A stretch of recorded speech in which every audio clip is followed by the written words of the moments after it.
各位家長，大家好，我係中二生嘅家長，好多謝學校俾呢個機會我，可以同大家分享我呢一年嚟嘅心得同感想。咁選擇藍田聖保祿中學咧，就係因為佢喺觀塘區冇排名啦、校風同埋師資都有好高嘅評價，亦都有個女最心儀嘅學校。咁當初選擇嗰陣時都有啲擔憂嘅，驚佢係一間拔唔助長嘅中學。所以我就加入咗家教會啦，咁希望加深對學校嘅了解。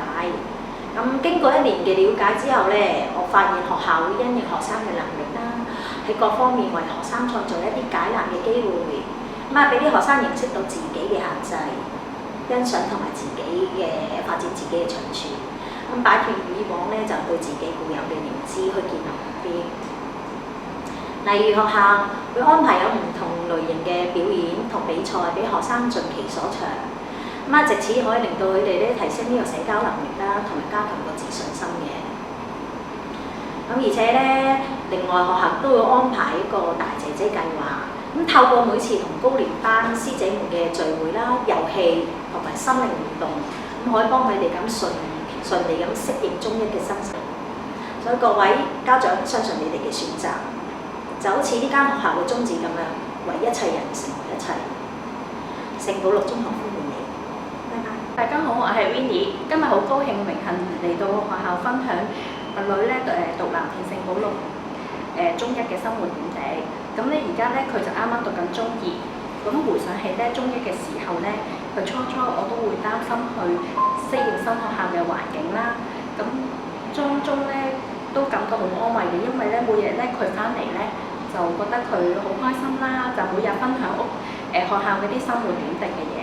就感到十分安心嘅自己。咁咧，這一切咧都係要多謝學校咧嘅老師啦，內心嘅鼓勵啦，同埋支持啦，同埋咧啲師姐咧無私嘅幫助之下咧，咁佢正呢個學習嘅氣氛啦。咁女咧就現在咧就學習路上咧就不持續咁進步啦。女咧可以學到書本上嘅知識之外咧，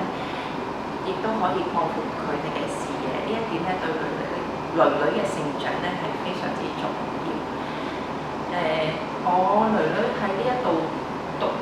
書之後咧，發覺佢改變咗好多。自信心提高咗啦，做嘢咧主動咗啦，以及識得去關心別人呢一點咧，令我覺得非常之欣慰。總括嚟講咧，我同女都覺得